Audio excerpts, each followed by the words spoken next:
الله الرحمن الرحيم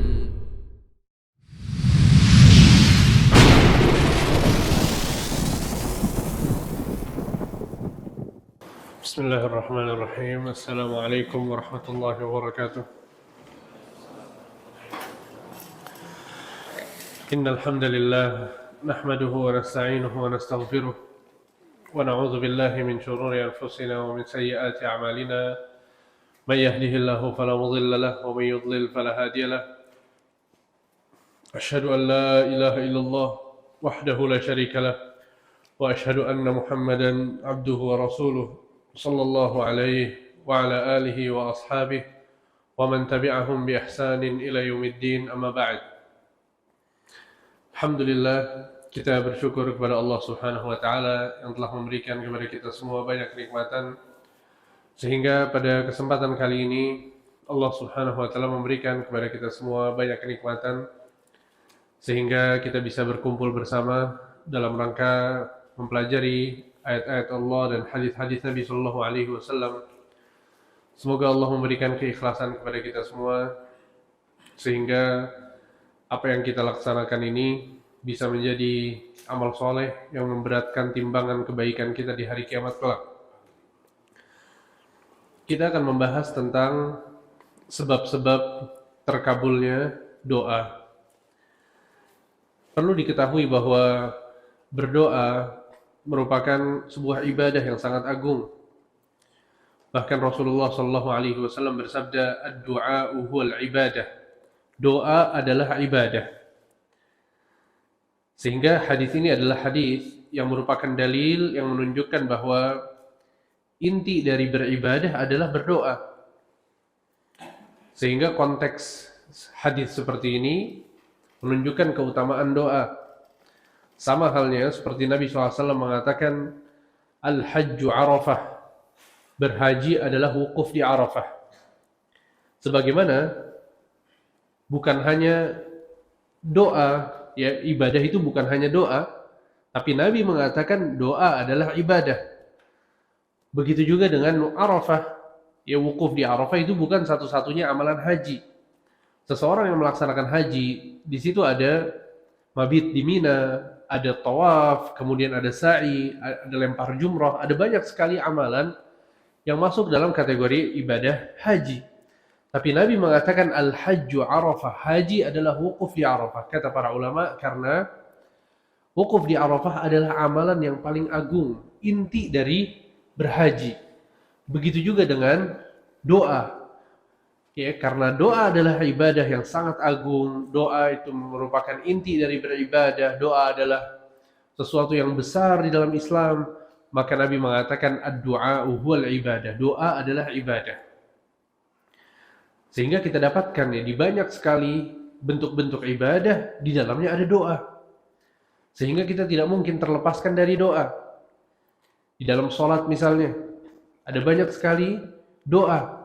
Di dalam Al-Quran, pada saat kita membaca Al-Quran, ternyata banyak sekali ayat-ayat Al-Quran yang isinya adalah doa. Pada saat kita melaksanakan umrah, melaksanakan haji, ternyata banyak sekali kesempatan-kesempatan untuk berdoa. Begitu juga dalam keseharian kita. Pada saat kita masuk masjid, keluar masjid, kita berdoa. Masuk rumah, keluar rumah, kita berdoa. Kita mau makan, kita ucapkan bismillah.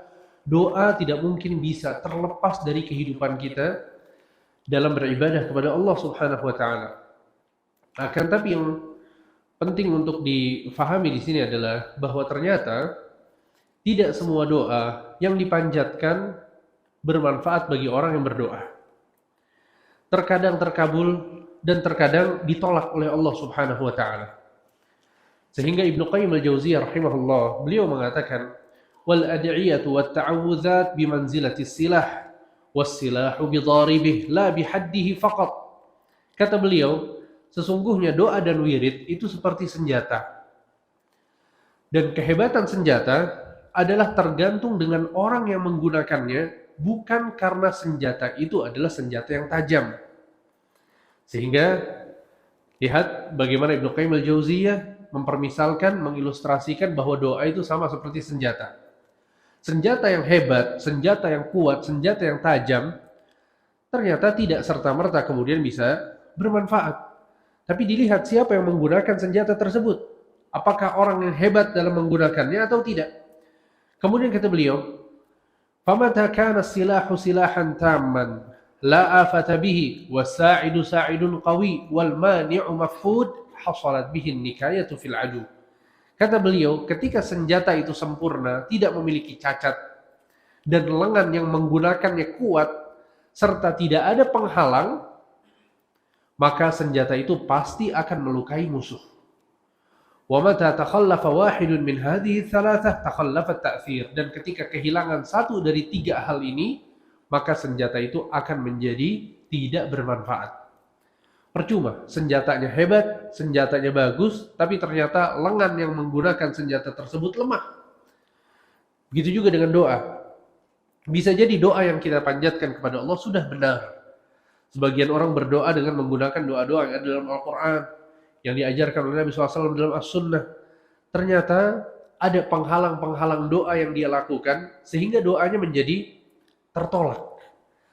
Sehingga pada kesempatan kali ini, kita akan mempelajari ya adab-adab dalam berdoa, seperti apa seharusnya kita berdoa, apa saja hal-hal yang penting untuk kita perhatikan, sehingga doa kita tidak ditolak oleh Allah Subhanahu wa Ta'ala.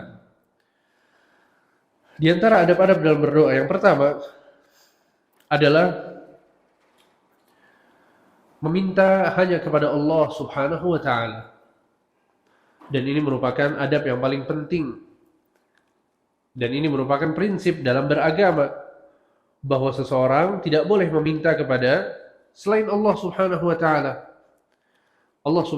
Nabi sallallahu alaihi wasallam mengatakan kepada seorang sahabat yang bernama Abdullah bin Abbas.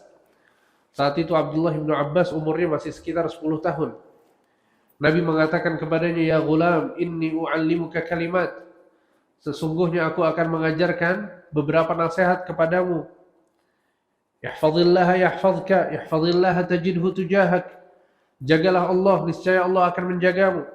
Jagalah Allah, niscaya engkau akan mendapatkan Allah di hadapanmu. Tentu maksud dari menjaga Allah di sini adalah menjaga batasan-batasan Allah, menjaga syariat Allah. Kemudian Nabi mengatakan kepadanya, "Idza sa'alta fas'alillah." Jika engkau minta sesuatu, mintalah kepada Allah. Lihat bagaimana pendidikan Rasulullah sallallahu alaihi wasallam kepada sahabat-sahabatnya. Hati anak yang masih umurnya 10 tahun ini diikat oleh Nabi SAW dengan Allah Subhanahu wa Ta'ala. Dikaitkan dengan Allah Subhanahu wa Ta'ala. Dan ini yang seharusnya dilakukan oleh para orang tua. Pada saat mereka punya anak, ikat hati mereka dengan Allah Subhanahu wa Ta'ala. Sebagian orang mengatakan kepada anak-anaknya, "Nak, jika engkau membutuhkan sesuatu, bilang kepada ayah. Bilang kepada ibu misalnya. Kasih tahu pamanmu." Dan seterusnya. Wasiat-wasiat yang kosong dari menggantungkan hati anak kepada Allah Subhanahu wa Ta'ala. Sehingga ini yang dikatakan oleh Nabi kepada Abdullah bin Abbas. Ini adalah wasiat Nabi kepada Abdullah bin Abbas dan wasiat Nabi kepada kita semua. Sebagai kaum muslimin, kalau kita mau meminta, maka mintalah kepada Allah. Wa idza sta'anta fasta'in billah. Kalau engkau mau minta pertolongan, maka mintalah pertolongan kepada Allah. Kenapa? Karena Allah yang bisa memberikan manfaat atau mudarat. Manusia tidak bisa memberikan manfaat kepada kita kecuali dengan izin dari Allah. Dan manusia tidak bisa memberikan mudarat kepada kita kecuali dengan izin dari Allah Subhanahu wa Ta'ala. Sehingga jangan sampai kita terlalu berharap kepada manusia dan juga terlalu khawatir terhadap manusia, terlalu senang sama manusia, terlalu takut sama manusia. Gak boleh. Kita khawatir, kita takut, kita harap, kita cinta hanya kepada Allah Subhanahu wa Ta'ala. Manusia tidak bisa berkutik kecuali dengan izin dari Allah. Sehingga Nabi sallallahu alaihi wasallam mengatakan kepadanya, "Wa'lam annal ummata law ijtama'at ala an yanfa'uka bi syai'in lam yanfa'uka illa bi syai'in qad katabahu Allahu lak." Ketahuilah wahai Abdullah bin Abbas, jika seandainya seluruh manusia berkumpul untuk memberikan sebuah manfaat kepadamu, niscaya mereka tidak bisa menyampaikan manfaat tersebut kecuali dengan izin dari Allah Subhanahu wa Ta'ala. Walau ijtama'u ala an yadurruka bi syai'in lam yadurruka illa bi syai'in qad katabahu Allahu 'alaik.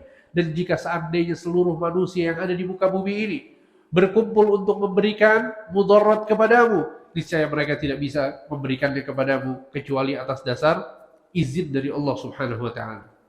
Sehingga seorang muslim, seorang mukmin pada saat dia punya hajat tertentu, dia mintanya kepada Allah Subhanahu wa taala. Dia tidak minta kepada dukun, dia tidak minta kepada tukang sihir, dia tidak datang kepada orang yang disebut dengan orang pintar, ya, tokoh-tokoh masyarakat, menamakan dirinya ustaz, padahal dia adalah dukun, tidak sama sekali. Ya karena para dukun dan tukang sihir ini mengaku memiliki sifat di antara sifat-sifat Allah Subhanahu wa taala, dan ini merupakan kesyirikan yang sangat berbahaya. Di antara sifat Allah yang mereka katakan bahwa mereka memilikinya adalah bahwa mereka mengetahui sesuatu yang gaib, sesuatu yang belum hadir saat ini, masa depan mereka bisa tahu. Dan Allah Subhanahu wa taala mengatakan, "Qul la ya'lamu man fis samawati wal ardi al-ghaiba illallah." Katakanlah wahai Muhammad, sesungguhnya tidak ada yang mengetahui tentang yang gaib di langit maupun di bumi kecuali Allah Subhanahu wa taala. Sehingga ini adalah adab yang pertama, meminta hanya kepada Allah Subhanahu wa taala. Bahkan saking Allah Subhanahu wa taala adalah Tuhan yang maha baik, ya. Allah maha penyayang, Allah maha pengasih, Allah adalah Ar-Rahman, Ar-Rahim. Bahkan di antara nama Allah adalah Al-Mujib, yang maha mengabulkan doa. Allah marah kepada hamba-hambanya yang tidak berdoa. Ya, dalam sebuah hadis Nabi SAW mengatakan, "Man lam yas'alillah yaghdab alaih." Barang siapa yang tidak meminta kepada Allah, maka Allah akan murka kepadanya. Ya, hadis sahih diriwayatkan oleh Imam Tirmidzi. Lihat, berbeda dengan manusia. Kalau manusia kita minta kepadanya, dia marah. Betul tidak? Tapi Allah Subhanahu wa taala, kalau kita tidak meminta kepada Allah, Allah akan marah. Ya. Sehingga disinilah ya para ulama menyebutkan bahwa meminta kepada manusia ini kehinaan. Meminta kepada manusia ini merupakan sebuah kehinaan. Ya apalagi manusia tabiatnya mereka nggak suka untuk diminta. Bahkan ada seorang sahabat datang kepada Nabi SAW kemudian mengatakan, "Ya Rasulullah, wahai Rasulullah, ya, meminta wasiat kepada Nabi SAW." Ya, kemudian Nabi SAW mengatakan, "Izhad fid dunya yuhibbukallah, wazhad fima indan nas yuhibbukan nas." Ya, zuhudlah engkau terhadap dunia, maksudnya gunakan dunia untuk akhirat, itu maksud dari zuhud. Zuhudlah engkau di dunia, maka Allah akan mencintaimu. Dan zuhudlah engkau terhadap apa yang ada di tangan manusia, maka manusia akan mencintaimu. Manusia, tabiat mereka, kata Nabi SAW, semakin kita tidak butuh kepada harta mereka, semakin kita tidak butuh dengan apa yang mereka miliki, mereka akan semakin mencintai kita. Dan ini berbalik dengan apa yang Allah Subhanahu wa taala perintahkan. Justru Allah memerintahkan kita untuk selalu meminta kepada Allah dalam urusan apapun. Ya, lihat bagaimana meminta satu konteks bisa berubah menjadi kemuliaan dan kehinaan di satu waktu. Dia menjadi kemuliaan pada saat seorang hamba memintanya kepada Allah, dan dia menjadi kehinaan pada saat dia memintanya kepada manusia. Bahkan dalam sebuah hadis Nabi SAW mengatakan, ya, la yazalur rajulu yas'alun nas, ya, hatta ya'tiya yawmal qiyamah wa laysa fi wajhi muz'atu laham. Sesungguhnya seseorang yang suka minta-minta di dunia, di hari kiamat kelak dia akan dibangkitkan dalam kondisi wajahnya tidak ada dagingnya sedikit pun. Ya cuma tulang aja pada saat dia dikumpulkan di padang mahsyar nanti. Dan ini kehinaan yang Allah berikan kepada seseorang yang menghinakan dirinya pada saat dia di dunia.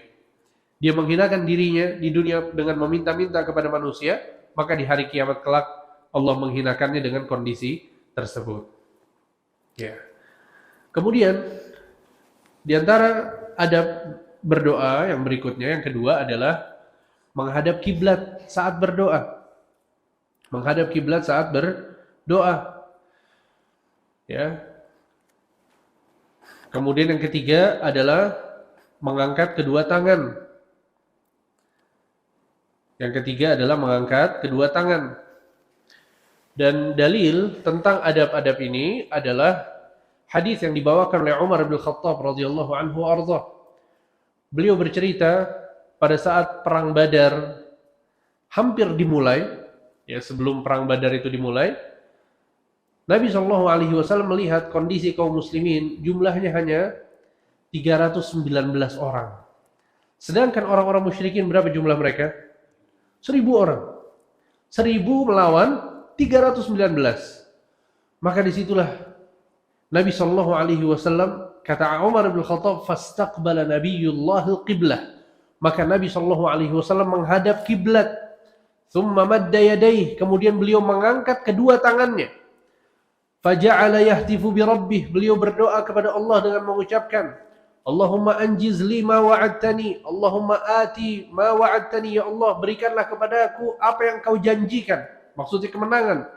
Allahumma intuhlak hadhihi al-isabah min ahli al-Islam la tu'bad fil ard, ya Allah seandainya kami kalah maka engkau tidak akan lagi disembah oleh penduduk bumi. Lihat bagaimana Nabi SAW sangat serius dalam berdoa. Ya.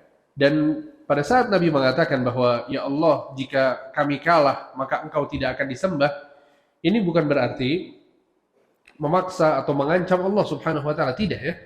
Akan tapi Nabi SAW sedang menjelaskan tentang kondisinya.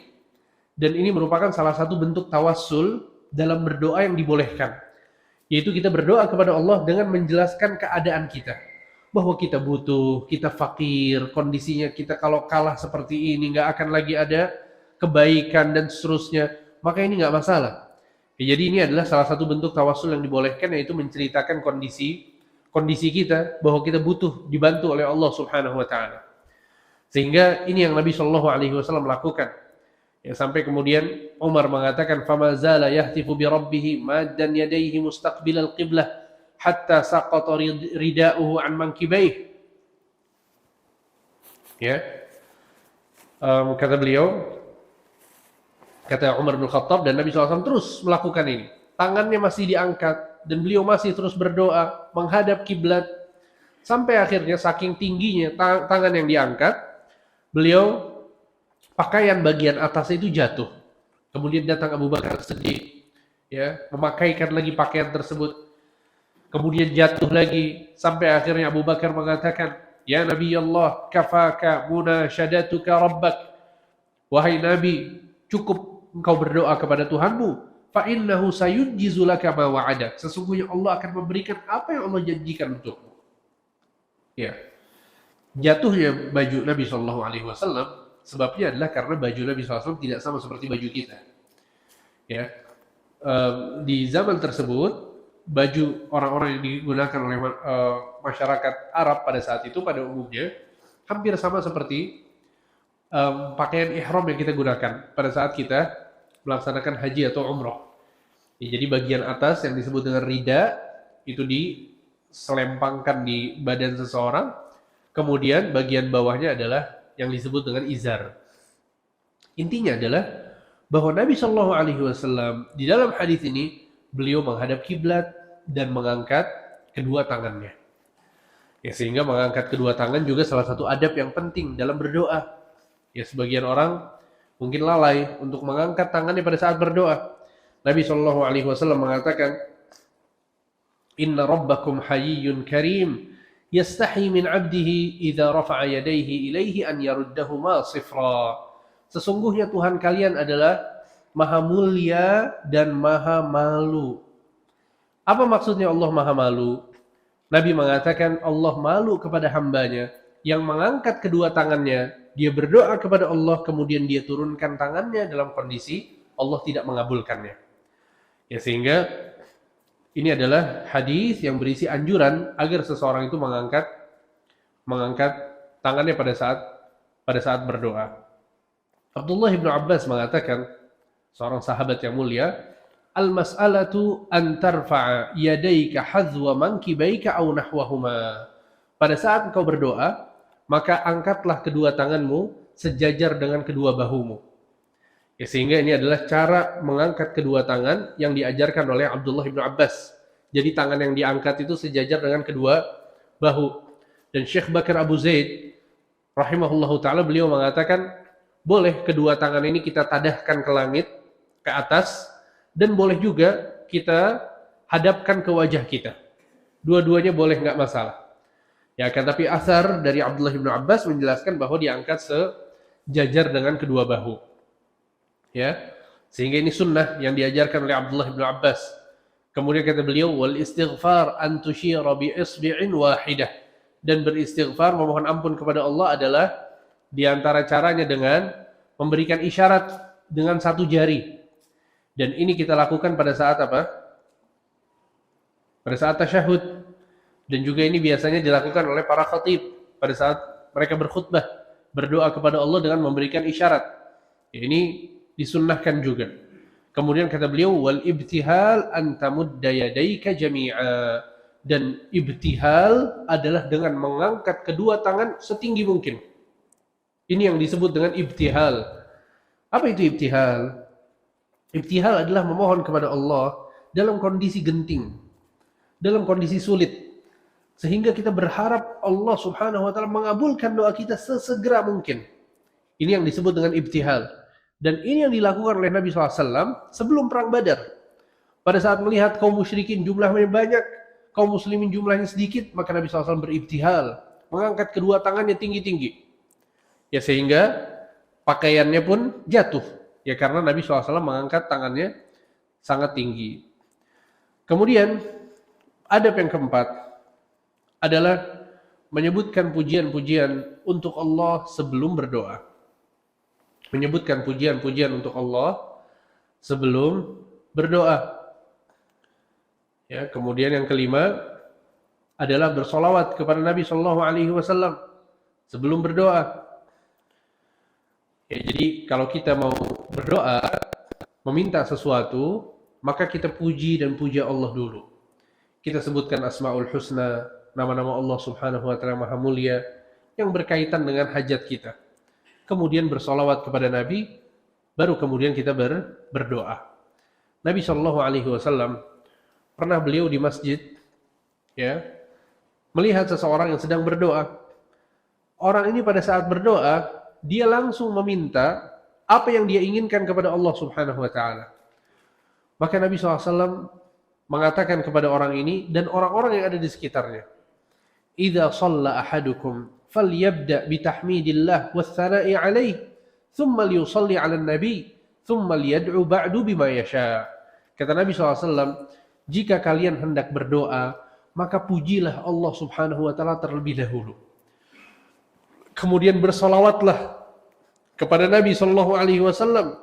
Setelah itu baru hendaknya kalian meminta kepada Allah dengan permintaan-permintaan yang kalian kehendaki. Lihat bagaimana Nabi SAW secara spesifik beliau mengajarkan kepada sahabat ini dan sahabat-sahabat yang lain tentang cara urutan dalam berdoa. Puji Allah subhanahu wa ta'ala terlebih dahulu, bersolawat kepada Nabi SAW, baru kemudian berdoa. Kemudian adab yang berikutnya, adab yang keberapa? Kelima atau keenam? Adab yang keenam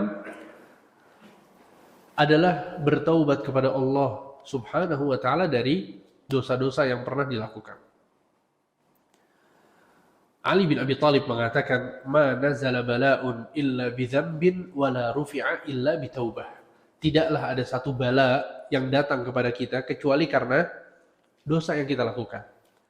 Dan tidaklah bala itu diangkat kecuali dengan bertaubat kepada Allah. Dan di antara bala yang paling besar dalam kehidupan kita adalah pada saat doa kita ditolak oleh Allah Subhanahu wa ta'ala. Sehingga para ulama mengatakan di antara tertolaknya doa seseorang adalah karena dosa yang dia lakukan. Bisa jadi doanya benar, adab-adabnya benar, tapi dia orang yang sering berdosa. Makanya seorang ulama salaf yang bernama Yahya bin Mu'adz Ar-Razi, beliau mengatakan, la tastabti'il ijabata idza da'auta wa qad sadatta turuqaha bidzunub. Jangan engkau halangi doa-doamu dengan berdosa. Jangan halangi doa-doamu dengan berdosa. Karena di antara yang menghalangi doa kita adalah dosa-dosa yang kita lakukan. Ya, sehingga usahakan pada saat kita mau meminta hajat sesuatu kepada Allah, kita bertaubat dulu kepada Allah. Ya memohon ampun dulu kepada Allah, beristighfar dulu kepada Allah, ya, agar dosa-dosa kita dihapuskan oleh Allah, baru kemudian kita meminta hajat kita. Ya, sehingga ini penting untuk diperhatikan. Khususnya dosa yang berkaitan dengan mengkonsumsi sesuatu yang haram. Karena ini adalah sebab tertolaknya doa orang-orang yang berdoa. Ya, karena dalam sebuah hadis Nabi Shallallahu Alaihi Wasallam mengatakan, Innallaha Ta'ala tayyibun la yaqbalu illa tayyiba. Sesungguhnya Allah Maha baik dan Allah tidak mau menerima kecuali hal-hal yang baik. Wa innallaha amaral mu'minin bima amara bihil mursalin. Dan sesungguhnya Allah memerintahkan orang-orang yang beriman sebagaimana Allah memerintahkan para nabi dan rasul. Jadi perintah Allah kepada orang yang beriman dan kepada para rasul sama. Apa perintahnya? Kata Nabi, Ya ayyuhar rusulu kulu minat tayyibat wa'malu salihah. Dalam Al-Quran Allah mengatakan, wahai para rasul, makanlah dari sesuatu yang baik dan beramal solehlah kalian.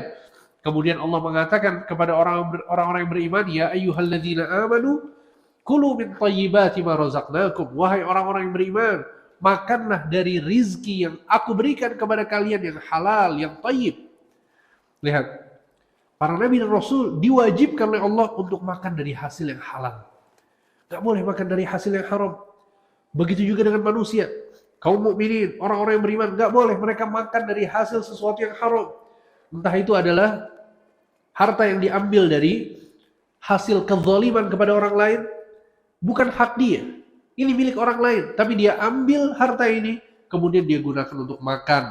Dia gunakan untuk menafkahi istri dan anak-anaknya.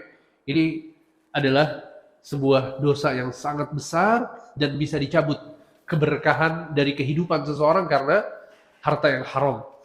Ya, bahkan Nabi SAW kemudian mengatakan, "Tsumma dzakarur rajul." Kemudian Nabi SAW menyebutkan tentang seseorang, yutilus safar, dia melakukan safar, ash'atha aghbar, rambutnya tidak bersisir dan bajunya berdebu, yamuddu yadayhi ilas sama, dia mengangkat kedua tangannya, ya Rabbi, dia mengucapkan ya Allah, wahai Tuhanku. Lihat, ada 4 sebab diterimanya doa yang dilakukan oleh orang ini. Yang pertama, sedang bersafar. Safar adalah kondisi di mana Allah akan menjawab doa seseorang. Nabi mengatakan, ya ada 3 doa yang tidak akan ditolak oleh Allah Subhanahu wa Ta'ala. Doa orang yang dizalimi, doa orang tua kepada anaknya, dan yang ketiga adalah da'watul musafir, doa orang yang sedang safar. Orang ini lagi safar kondisinya. Ash'atha aghbar, rambutnya tidak bersisir dan pakaiannya lusuh. Dan ini juga diantara sebab diterimanya doa seseorang. Pada saat dia sedang letih, lelah, tidak berdaya, sulit. Ya, ini juga sebab diterimanya doa. Kemudian yang ketiga, dia mengangkat tangan. Tadi kita sebutkan, Allah malu kepada hamba yang mengangkat tangan, berdoa tapi kemudian tidak dikabulkan oleh Allah Subhanahu wa Ta'ala. Kemudian dia mengucapkan, Ya Rabbi, wahai Tuhanku. Dan ini adalah bertawassul dengan nama-nama Allah, memuji Allah Subhanahu wa Ta'ala. Ini juga salah satu adab dalam berdoa. Lihat, dia sudah melakukan 4 adab dalam berdoa. Orang yang seperti ini seharusnya dikabulkan atau tidak oleh Allah? Harusnya dikabulkan. Karena konteksnya adalah orang yang layak untuk dikabulkan sebagaimana disebutkan dalam banyak hadis. Tapi kemudian Nabi mengatakan, wa mat'amuhu haram, wa mashrabuhu haram, wa malbasuhu haram, wa ghudhiya bil haram. Orang ini makan dari sesuatu yang haram. Dia minum dari sesuatu yang haram. Pakaian yang digunakan adalah hasil dia beli dari harta yang haram. Apa kata Nabi SAW? Fa'anna yustajabu lahu. Bagaimana mungkin doanya akan dikabulkan oleh Allah? Bayangkan. Ini luar biasa ya ikhwan. Ternyata walaupun kita melakukan adab dalam berdoa, kita berjuang ya agar doa kita dikabulkan, tapi kalau kita makan sesuatu yang haram, Allah Subhanahu wa Ta'ala tidak akan mengabulkan doanya. Fa'anna yustajabu lahu. Kata Nabi, bagaimana mungkin Allah mengabulkan doanya? Ya, sehingga maksudnya adalah bahwa kita harus perhatikan ya apa yang kita makan, apa yang kita dapatkan dari harta yang Allah berikan, apakah halal atau haram. Kalau halal maka kita nikmati, kita jadikan sebagai sumber kehidupan kita, alhamdulillah. Ini adalah rizki dari Allah Subhanahu wa taala. Tapi kalau ternyata itu adalah sesuatu yang haram, maka kita jangan pernah ragu untuk menolaknya dan meninggalkannya. Ya, kemudian di antara adab dalam berdoa adalah berdoa dengan yang keberapa, yang ketujuh ya. Yang ketujuh adalah berdoa dengan sifat tadarru'. Berdoa dengan sifat tadarru'. Kemudian yang kesembilan adalah berdoa dengan suara yang lirih. Berdoa dengan suara yang lirih, tidak keras. Dan yang kesembilan adalah tidak berlebihan dalam berdoa. Tidak berlebihan dalam berdoa. Ya. Sehingga yang ketujuh tadi adalah ketiga sifat ini, ya, berdoa dengan tadarru', kemudian dengan suara yang lirih dan tidak berlebih-lebihan. Ini Allah Subhanahu wa taala sebutkan dalam surat Al-A'raf ayat 55. Allah berfirman, "Ud'u rabbakum tadarru'an wa khufyah, innahu la yuhibbul mu'tadin." Berdoalah kalian kepada Allah dalam kondisi bertadarru' dan suara yang lirih, dan jangan kalian berlebih. Sesungguhnya Allah Subhanahu wa taala tidak suka orang yang melampaui batas atau berlebih-lebihan. Tadarru', ya ikhwan, adalah berdoa dengan merasa butuh kepada Allah. Menunjukkan bahwa dia orang yang butuh, dia fakir, dia miskin, dia harus dibantu oleh Allah Subhanahu wa taala. Ini yang disebut dengan tadarru'. Dalam bahasa Arab, tadarru' ini diambil dari kata-kata dhira', dhad, ra dan ain. Dhira' adalah susu hewan ternak, ya, susu hewan ternak, dari susu hewan ternak, ya. Sehingga para ulama menjelaskan pada saat anak-anak hewan ternak ini lapar atau butuh susu dari ibunya, dari induknya, maka dia akan merengek kepada induknya untuk mendapatkan susu tersebut. Betul tidak? Dan ini bukan hanya berlaku pada hewan ternak, ya, bahkan manusia pun demikian.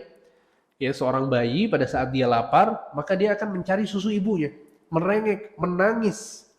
Ini yang disebut dengan tadarru'. Berdoalah kepada Allah dengan bertadarru', maksudnya adalah bagaikan seorang bayi yang butuh kepada susu ibunya.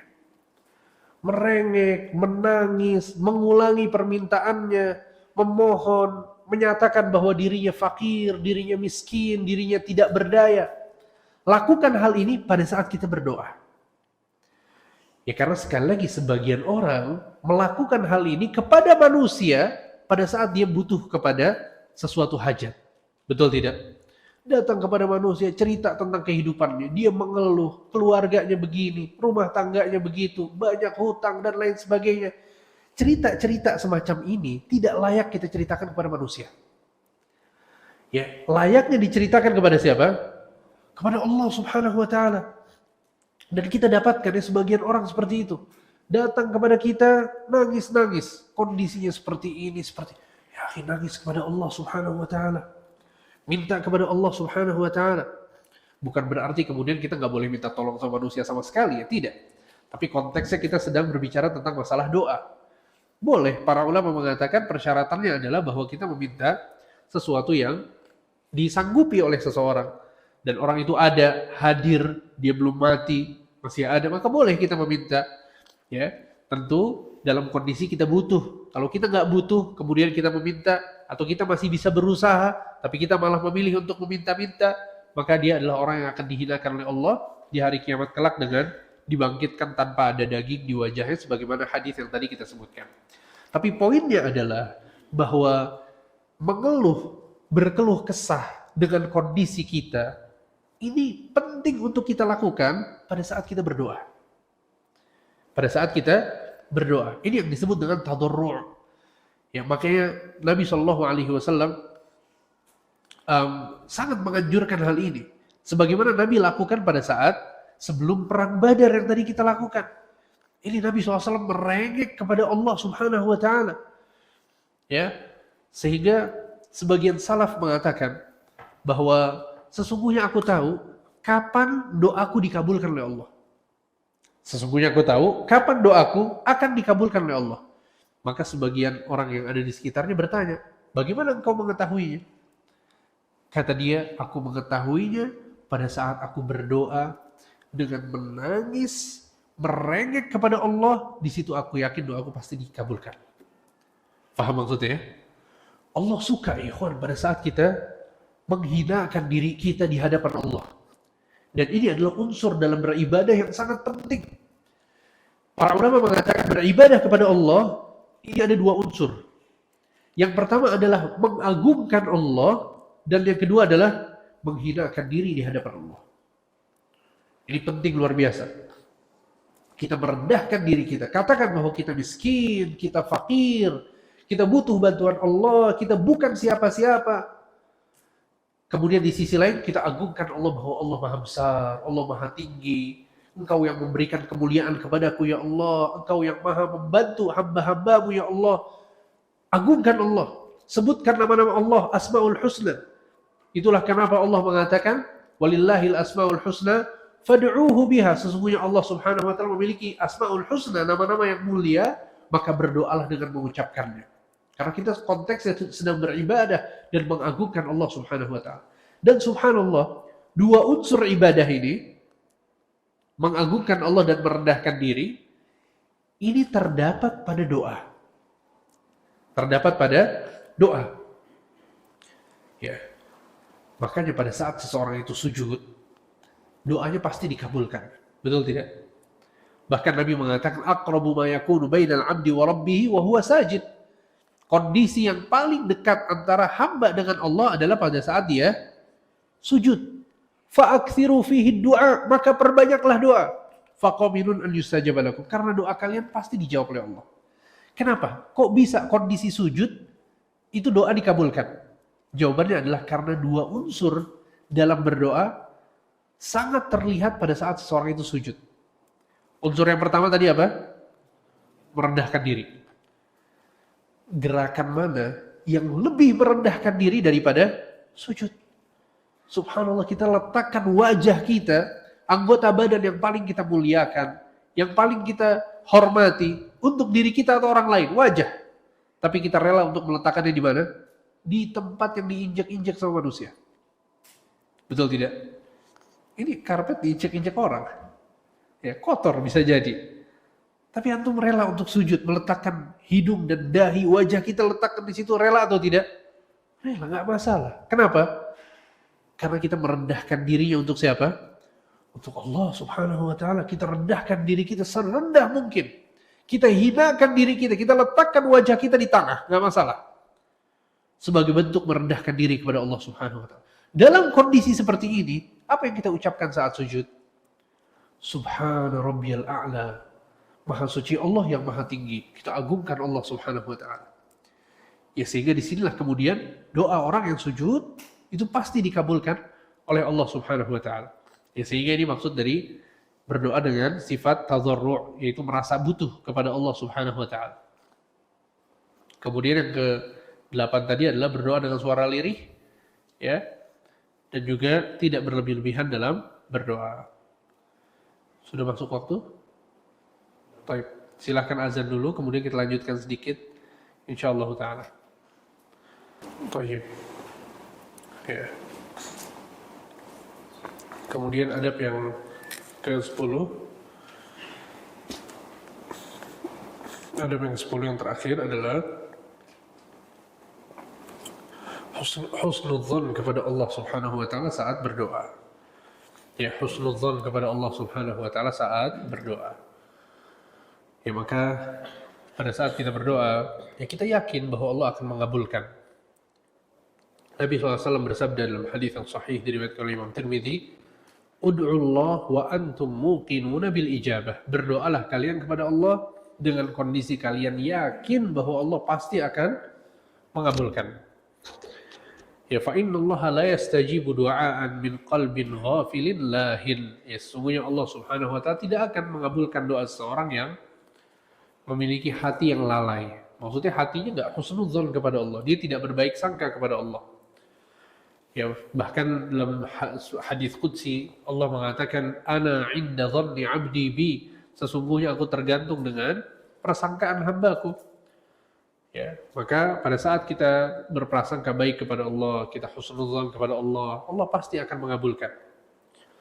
Ya, bayangkan jika kita mengenal seseorang misalnya, orang ini adalah orang yang sangat kaya, kemudian dia punya jabatan yang tinggi, ya, memiliki status sosial yang tinggi di kalangan masyarakat, dan dia terkenal dengan orang yang sangat dermawan.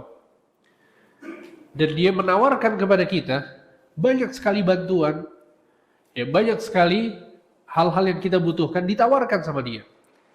Orang yang semacam ini, dia dermawan, kaya raya, kemudian memiliki jabatan dan status sosial yang tinggi. Pada saat kita datang kepada orang ini dan meminta sesuatu, apa yang kita pikirkan? Yang kita pikirkan adalah bahwa orang ini akan memberikan apa yang kita minta. Betul tidak? Karena dia orang yang kaya, nggak akan berkurang kekayaannya pada saat kita diberikan olehnya beberapa harta yang dia miliki. Dan dia orang yang memiliki status sosial yang tinggi. Dia orang yang memiliki jabatan yang tinggi, sehingga tidak ada orang yang bisa mengatur dia. Maka kita akan husnudzon kepadanya karena kondisi dia yang sebagaimana yang tadi disebutkan. Jika ini yang kita persangkakan kepada manusia, maka bagaimana persangkaan kita kepada Allah Subhanahu wa taala? Dan Allah adalah Al-Ghani yang maha kaya. Dan Allah Subhanahu wa taala adalah Al-Mujib yang maha mengabulkan doa hamba-hambanya. Allah Subhanahu wa taala adalah Ar-Rahman, Ar-Rahim, yang maha pengasih lagi maha penyayang. Allah juga Al-Karim yang maha baik kepada hamba-hambanya. Ya, sehingga sifat-sifat Allah ini menjadikan kita husnudzan kepada Allah Subhanahu wa taala pada saat kita berdoa. Ya. Dan juga penting untuk difahami bahwa doa yang kita panjatkan, doa yang dikabulkan oleh Allah Subhanahu wa taala itu dikabulkan oleh Allah dengan 3 cara. Ya, Nabi SAW mengatakan, "Ma min muslimin yad'u bi da'watin laisa fiha ithmun wala qati'atu rahimin illa a'tahu Allah biha ihda thalath." Ya, tidaklah seorang muslim yang berdoa dengan doa yang benar, tidak ada dosa di dalamnya, tidak ada memutus tali silaturahmi di dalamnya, maka Allah pasti akan mengabulkan doanya dengan salah satu dari 3 cara. Cara yang pertama adalah imma an yu'ajjila lahu da'watah. Allah akan mengabulkan apa yang dia minta. Kita meminta harta, Allah berikan harta kepada kita. Kita minta rumah, kita dikasih rumah sama Allah. Kita meminta agar usaha kita sukses, menghasilkan uang yang banyak, dikabulkan oleh Allah Subhanahu wa taala. Apa yang kita minta dikabulkan. Ini kemungkinan yang pertama. Kemudian kemungkinan yang kedua, kata Nabi SAW bahwa imma an yaddakhiraha lahu fil akhirah, dan bisa jadi Allah akan menjadikan Allah Subhanahu wa taala menjadikan doa yang dia lakukan ini bermanfaat baginya di akhirat kelak. Ya, sehingga jadi tabungan untuk di akhirat kelak. Dan kita tahu bahwa di akhirat kelak kita sangat butuh amal soleh. Kita sangat butuh sesuatu yang bisa bermanfaat bagi diri kita pada saat di akhirat kelak. Nah, ini adalah kemungkinan yang kedua. Bisa jadi doanya yang dia minta itu tidak dia dapatkan. Tapi dia pasti akan mendapatkan manfaat dari doa ini kapan? Di hari kiamat kelak. Kemudian yang ketiga adalah wa imma an yasrifa anhu minas su'i mithlaha. Dan bisa jadi Allah Subhanahu wa taala akan menghilangkan keburukan yang seharusnya menimpa orang tersebut. Akan tapi Allah hilangkan keburukan tadi karena dia sudah berdoa kepada Allah, ya, sehingga keburukan yang dihilangkan itu sesuai dengan kadar doa yang dia panjatkan.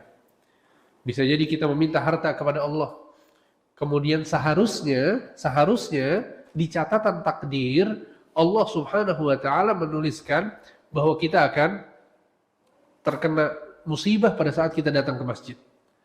Tapi karena kita berdoa meminta harta kepada Allah, hartanya nggak dikasih sama Allah, tapi kita diberikan keselamatan yang seharusnya kita terkena sebuah musibah.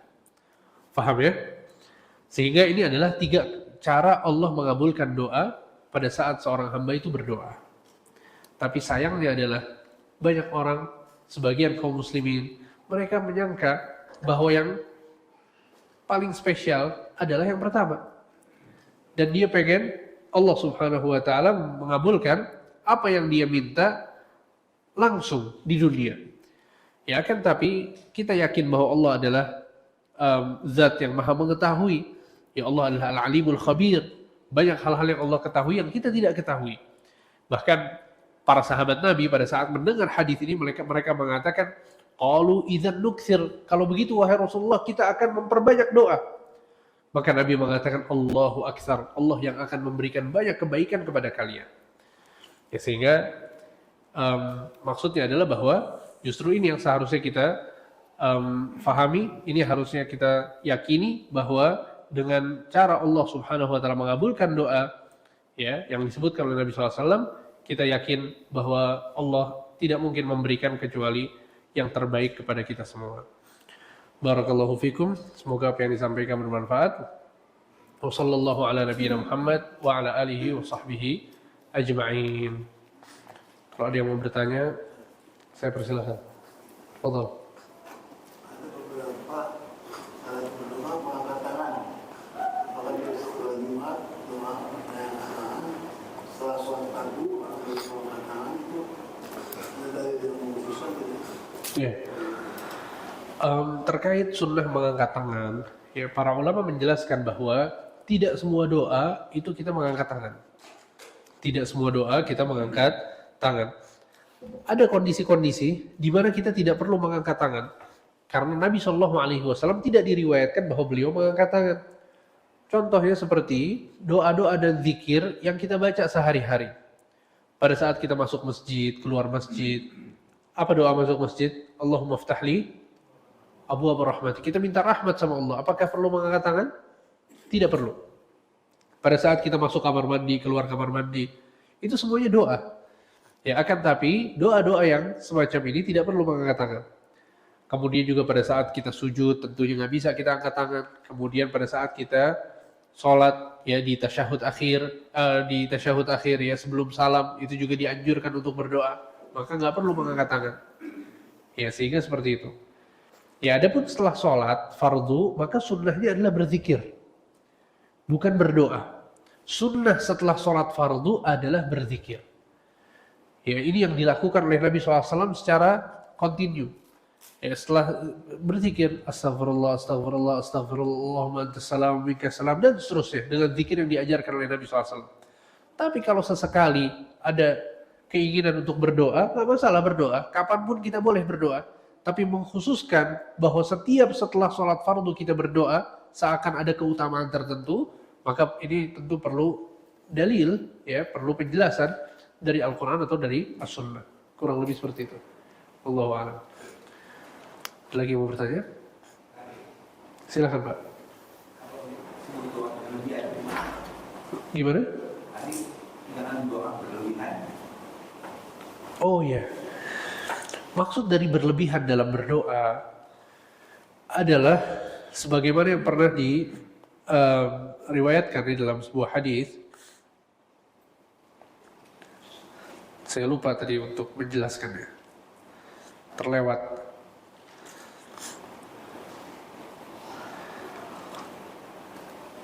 Ada seorang sahabat yang bernama Abdullah bin Mughaffal.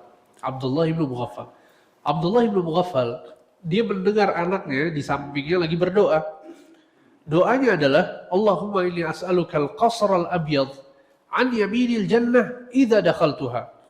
Ya, anaknya berdoa mengatakan apa? Ya Allah, aku memohon kepadamu istana yang berwarna putih di surga, posisinya ada di bagian kanan pada saat aku masuk surga.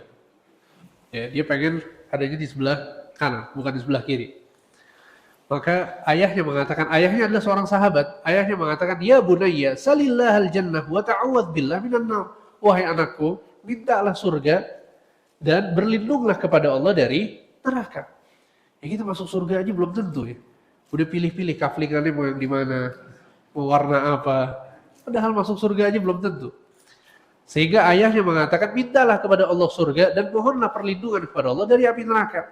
Kemudian kata sahabat ini, sesungguhnya aku mendengar Nabi SAW bersabda, sayakunu fi hadhil ummah qaumun ya'taduna fid du'a'i wat tuhur. Sesungguhnya kata Nabi SAW, sesungguhnya akan ada orang-orang di umatku ini yang mereka berlebih-lebihan dalam berdoa dan dalam bersuci.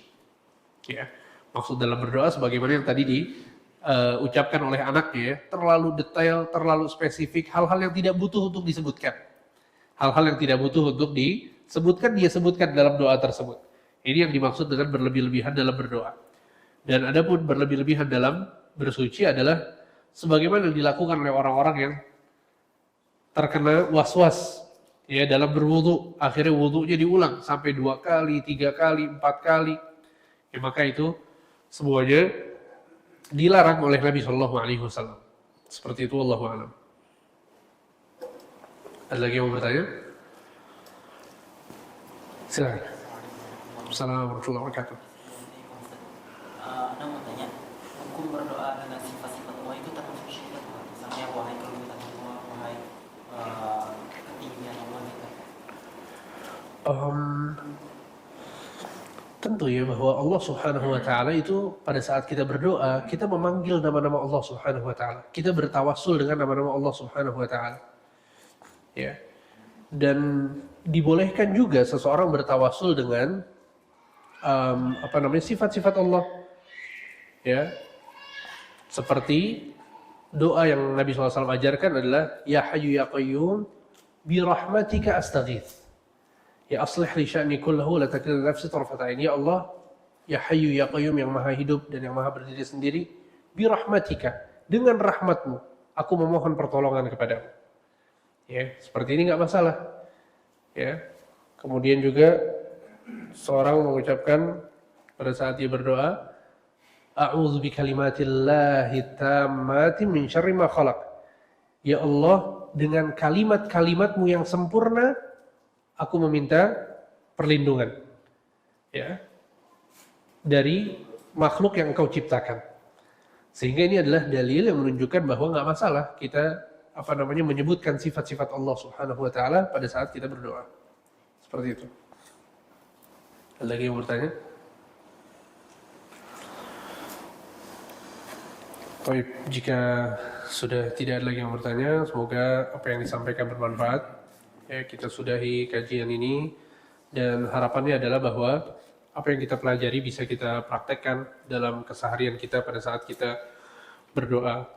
Wassallallahu ala nabiyina Muhammad wa ala alihi wa sahbihi ajma'in. Kita tutup dengan doa kafaratul majlis. Subhanakallahumma wa bihamdika asyhadu an la ilaha illa anta astaghfiruka wa atubu ilaik. Wassalamualaikum warahmatullahi wabarakatuh.